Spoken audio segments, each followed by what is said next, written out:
Hello, everybody. Welcome to the Event Industry News Podcast. My name is James Dickson, wishing you all a very good morning, afternoon or evening, wherever or whenever you tune into today's podcast from. And I am tuning into the podcast from a very different location today. We've been given an invitation to come down to the Hilton Birmingham Metropole. They are celebrating their 50th anniversary, 50 years as a hotel, but more importantly, 50 years as a key part of the UK events infrastructure and business. I would guess that most of the people who listen to this podcast and watch this podcast on a regular basis will either have attended or worked in this amazing place at some point during their careers. And as part of those sort of anniversary celebrations, Event Industry News was given an invitation to come down here today, record some episodes of the podcast in this amazing space. We're in the Bright Smith's restaurant and bar overlooking the beautiful lake at the heart of the NEC, and we've been blessed with a glorious day to do it on. We've taken advantage of a little bit of the hospitality here, and I'm delighted to say that joining me on today's podcast is the area general manager, Nicola Betley. Nicola, welcome. Thank you, James. Welcome, more importantly, to you, to the hotel as well. Thanks for having us. Genuinely, it's so good. Nicola has been on the podcast before. Have. Nicola is a returning guest, but joined us 4 years ago. About 4 years ago, latter part of 2021, and we did it sort of via the remote video method. So it's great to be sat here across the table. We've recorded a couple of great episodes here already today. Thanks for having us, as I said, but more importantly, congratulations. 50 years as a venue. For people who work in the industry who may not be aware of its significance and its place within the events industry, frame the hotel a little bit for us. Oh, well, I mean, first off, who doesn't know this hotel and event space? So Hilton Birmingham Metropole is, in my opinion, and many people's opinions, iconic in the events industry. We are the largest hotel and largest event space outside of London. And I mean, if you just think of the last 50 years and the amount of people that have been through these doors and held their events here, I can honestly say we have touched so many people's lives over those 50 years, whether it be team members or clients or whoever it might be. And it's at the heart of the NEC, which is still very much almost at the heart of the UK events industry in many respects. Geographically, we're right in the centre of the country. It's very easy to get to, which is one of the reasons why it was built and created in the first place. So it does mean a lot of things to a lot of people, doesn't it? This location. When you talk to people in the industry about this place, they've all got a memory of it. They've all got a memory. They've all got a story. I remember receiving an email not so long ago from a lady who said, my husband and I are celebrating our 25 years married, and we met in your hotel. Wow. And we wondered if you could do anything special for us when we come back. And they actually met at an event that was here. So they both attended the same event, and after the event they went into what we now call Guild Bar. I can't remember what the bar was named back in those days, 25 years ago. And they both shared a love of cocktails. And they both had a sea breeze cocktail together over the bar. Sea breeze. And apparently they had a cheeky kiss in the lift on the way back upstairs. And as they tell me, the rest is history. And I mean, that's just one story of what this hotel means to that couple. But as well, we have shaped so many people's lives. So many team members have started their careers here, ended their careers with retirement here. I mean, we've got team members here, James, that have got 49 years service. A couple of team members started literally a few months after the hotel opened its doors. That's so interesting because you often hear nowadays about this people won't have jobs for their entire career like they did back in the day and in previous generations. So it's really interesting to hear that people have maybe ended up here almost by accident, I dare say. They've come here for a job, and 49 years later they're still here. There must be something about it that they love. Absolutely. And even so those people who've been here for 49 years, they may have started in one job and then they've worked their way through many departments in the hotel and the event space. Culture is absolutely key. I actually think that the people in this hotel is what separates us from anywhere else.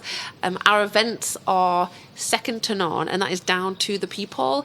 And I love the fact that we have team members here who've got 49 years of experience mixed with the team members who've been here a week, because I think we get the experience with the new ideas, and I think that's what creates the magic. That's got to be good as well in this type of venue, because inevitably in a venue like this you're going to get there's a certain amount of staff that will always be transient, younger people working here for all sorts of different reasons. So like any good business, having that combination of really experienced staff to settle the new people in, it must be a great thing to have. Also though, to deliver the events themselves, right? So of course, we are very, very aware that we have to stay relevant and ahead of our competitors all the time. So we have the experienced hands who know how to deliver an event with their eyes closed, mixed with the newbies that come in bringing fresh ideas or best practice from other venues.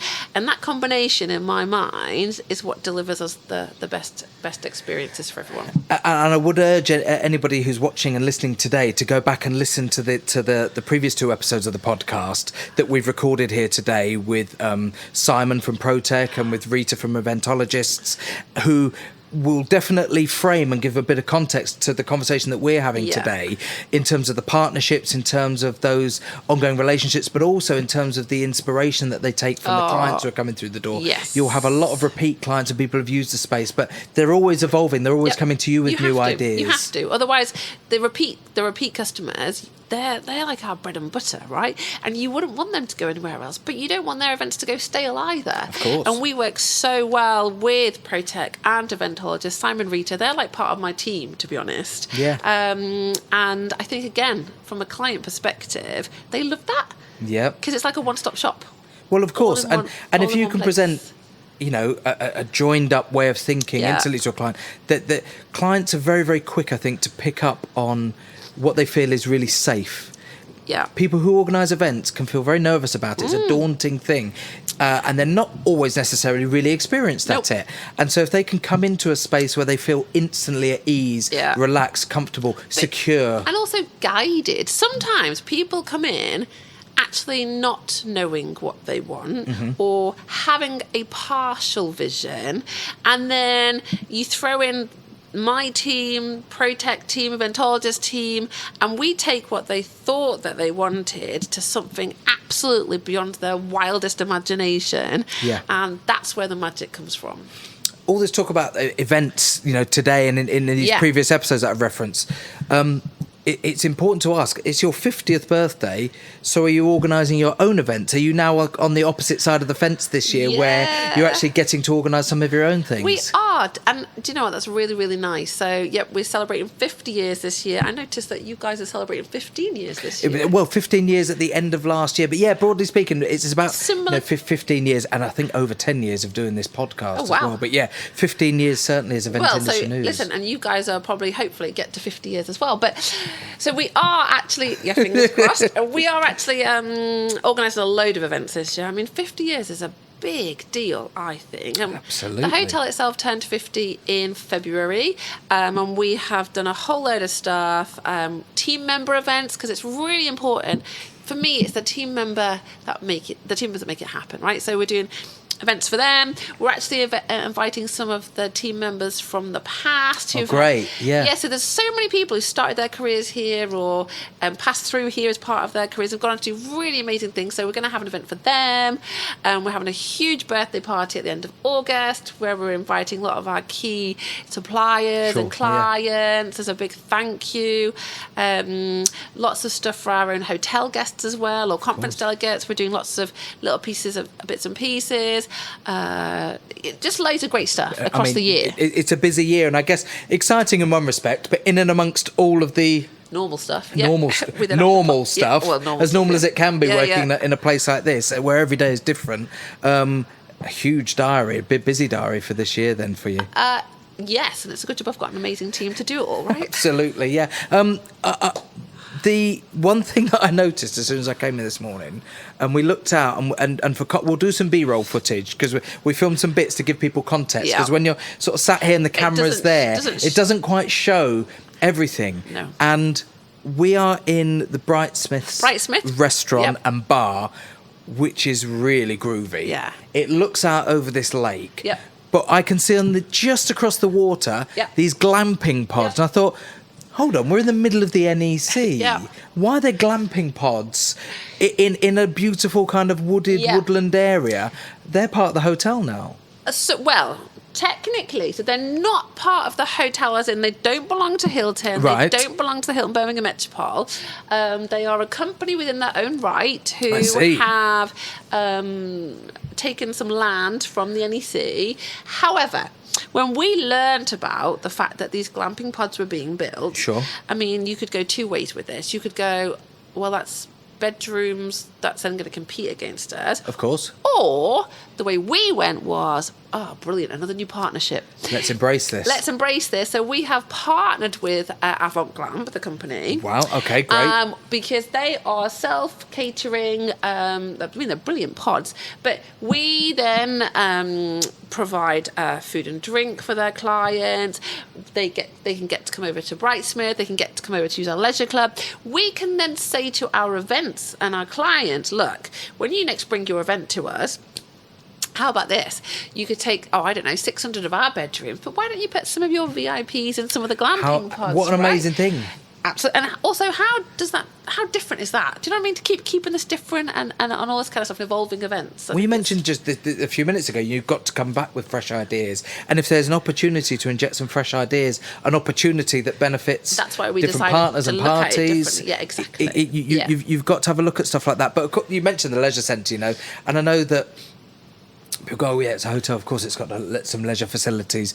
But when we were talking to Rita on the previous episode about catering for attendees and the different needs of attendees nowadays compared to 10, 20, 30, 40, 50 years ago, event organisers want to know that for those attendees who might enjoy a morning workout, that you've got those facilities. It's not just something that you feel we're a token gesture, we've got to have a leisure facility. No. That plays a role in the events now. And do you know what? So during COVID, when we closed and then we had the refurbishment in 2021, I know that it was discussed, should we close the health club and turn it into more event space? I mean, we've got a lot of event space anyway, but we can always do it more, right? Of course, anyway, do it more.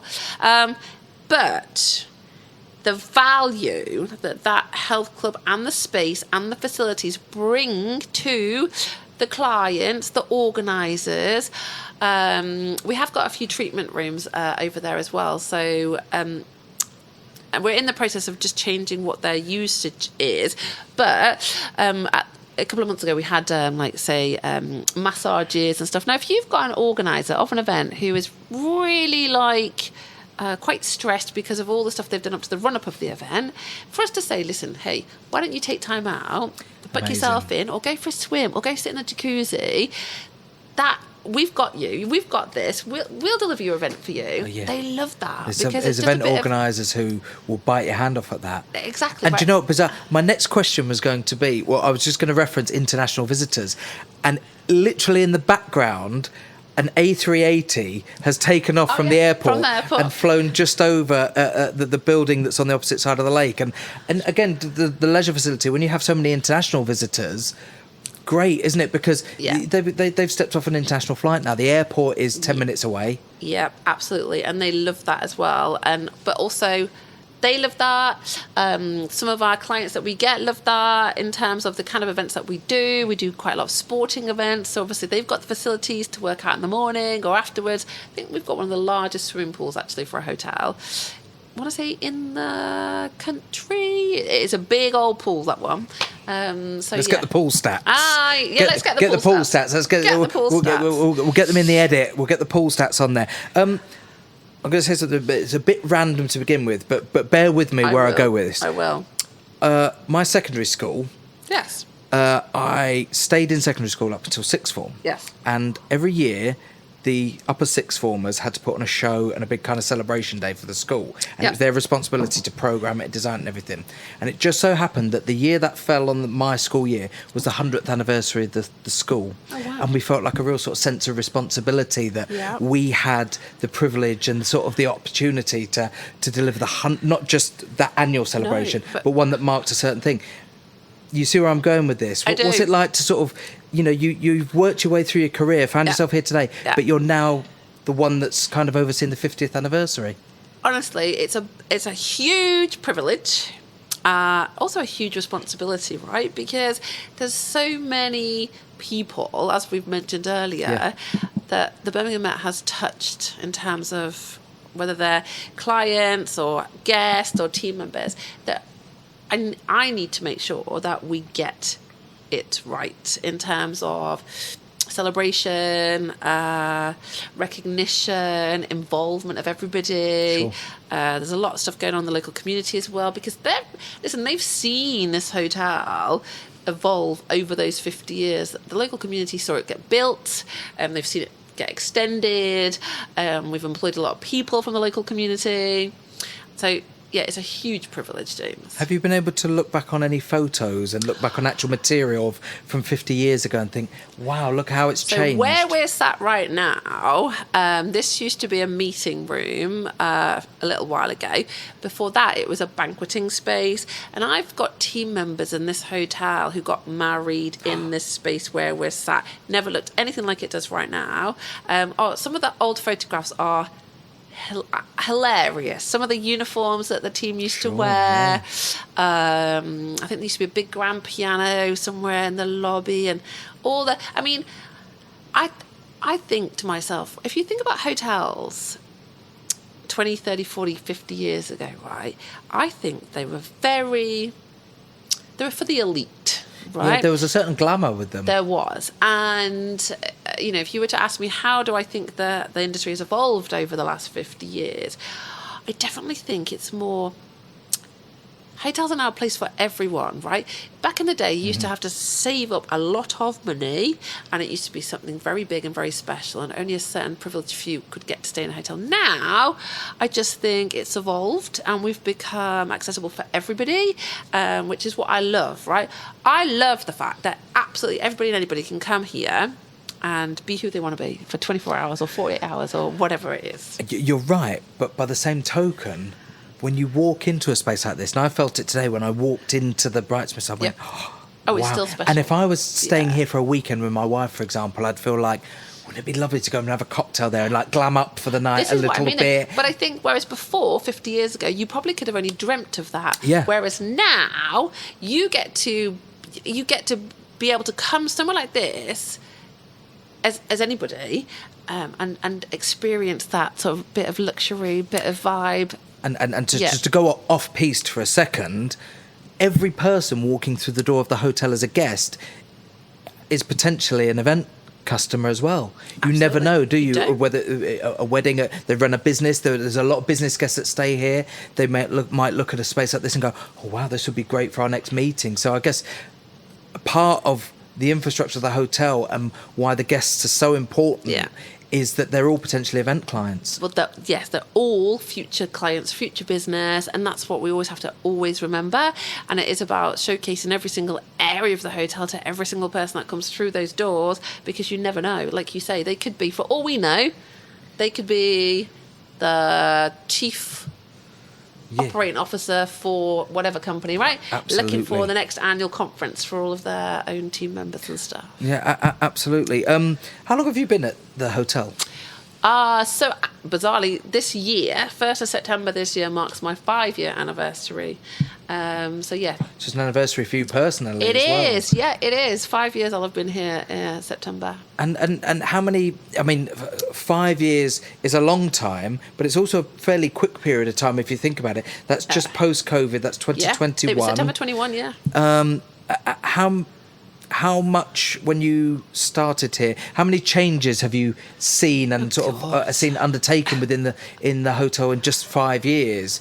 So many, so many. I arrived on the I arrived halfway through the refurb, so obviously we completed that. But then, just in terms of, again, going back to my earlier point, it's so important that we stay relevant, James. Yeah, of course, yeah. So we're forever talking about new things, or how can we make sure the building stays in a good condition. There's loads of projects going on this year to elevate the facilities for the clients, the guests, also to make the building look better. We're talking about having a little shop put into the lobby, because again, we know that the way the world works today, convenience is really important to people. Of course it is, yeah. And if you come as a conference delegate and you've forgotten your toothbrush, deodorant, whatever, now yes, there are places to get that from around, but how much better would it be if you could just go, oh, I'm just going to go get one from there. Oh, they've made right? it easy for me. Oh, that's great. Right. So again, we're trying to keep thinking of new, fresh ideas to make the experience better for everybody. Yeah. All the time. I've seen so many changes. I can't even tell you. Yeah, and it strikes me as well that a hotel and a venue space, or venue spaces, that are as busy as this, you know, the brutality is they will take some hammer. Oh, they do. You've got thousands of people walking through the doors. And when you think about the capacity of the hotel for guests, and then you add into it the thousands of people who are walking through the door as event delegates who might not be staying in the hotel, the footfall is huge, isn't it? And that 1,000 health club members we have from the local community who also come in to do, it's the footfall's massive. And so you have to keep on top of things, don't you? From just a building maintenance point of view, a tech point of view. People want to stay checking their emails all the time. It must be. I always think of it like the Forth Road Bridge, like the rail bridge. When they're painting it, you finish that job, and then there's another one that pops its head out. That is exactly what it's like. Whack-a-mole. Yeah, I think somebody said to me once, in a space like this, you're constantly that's dealt with. Oh, there's something else to do. I like to think of it as those. Tennis ball machines. Yeah. Where they're shooting tennis balls at you, right? And you're literally just batting them away, right? That's how I like to see it. But no, the job is never finished. Of course. But I like that, though. No, absolutely. And again, it's so great. I've spoken to, now you're the third person individually on the podcast that we've recorded today.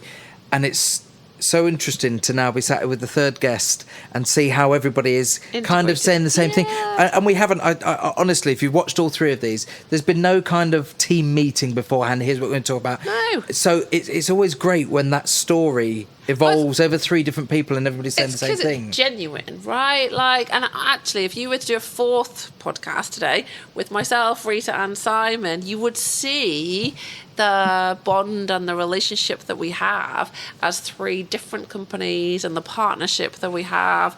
I mean, like I say, I consider those as my own team. Yeah, absolutely. Where are we now? End of April. Yeah.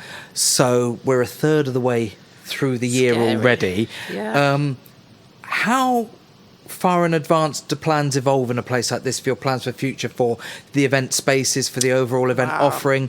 Is there always a short, a medium and a long term kind of, whiteboard in the office somewhere with what you'd like to do? The way our business works, we have to always think quite long term. Mm-hmm. If we have to think short term, it's to be reactive to any situations that are happening. Of course, right? Yeah. But because people are inquiring now for events in 2028, 2029, it's really important for us to plan long term, because we need to be thinking, right, well, what are these clients wanting in 3-4 years' time? So that's how far out our plans go. And I guess if you want to undertake any changes, like the restaurant and bar that we're sat in right now, there has to be 2, 3, 4 years advanced planning, because the space could be booked up in its old guys. It would have been booked up 2 or 3 years in advance. There's so much, because one, there's the investment that first of all it has to obviously be planned. 2, then there's the design and all of that, and then once that takes so much time, then once you've got the contractors booked, that's when you have to think about the business levels and all that kind of stuff. Of course, but we've currently got a capital plan that spans over the next 4 years, because this is how far in advance we have to plan what changes we want to make to the building. Is it scary in any way, thinking or looking at a piece of paper or an email that says 2030? Because I see that on a piece of paper and I think, well, that's the future. That's Back to the Future too, flying cars. Yeah, yeah, that's true. That's scary. I mean, and that was 11 years ago when we should have had flying cars. Oh, yeah, that's very scary. I'm devastated that I couldn't come in my flying car today. On my hoverboard. Yeah, the hoverboard, indeed. Yeah. But no, I think before I got here, if I saw 2030 on a piece of paper, I'd be like, what? Once you're in this business and that's how this business works, people, it doesn't faze anybody if they see 2030, 2031, 2032. People are looking at events way into the future, especially the big ones. Mm-hmm. So when you are doing that long-term planning, how much is it shaped by you observing event clients and thinking, oh, yes, noted, we need to factor that in, and how much is it shaped by your event clients proactively saying to you, this is what we would like going forward? I would say both. So, and it's not necessarily me, it's shaped by my team observing, because they're the ones in it, they're the ones that are delivering the events. I'm just the lucky person who gets to have this chat with you, James, right? They do the work. But then we always gather feedback after every single event from all our clients, because we want to know what we can do in the future to make the event different, better, special. Sure. So a mixture of both, I would say. It's I honestly, I'm not just blowing smoke. It's been a privilege today to have the chance to come and set up here in a great surround. It's so relaxed, and I always think that the conversations are always so much better when you're in a lovely, relaxed environment and you can talk to somebody across a table. Yeah. And I always reference my notes back at the end of recording a series of podcasts, and I'll look at my little notebook that I've got just here that I might scribble ideas in and I've got hardly any notes at all. All I've got is people's names. And that's when I know I can reference back and think, we've had 3 great guests and we've had 3 great conversations with people in a great space. So I suppose that it would be foolish for me not to say congratulations to the venue for 50 years. Congratulations to you for 5 years. Area General Manager now as well. So congratulations all round there. And thank you for having us today. It's been a real privilege to host the podcast here. We have loved having you, James, and you're welcome anytime. Absolutely. Thanks very much for tuning in, everybody. We'll see you on the next edition of the Event Industry News podcast.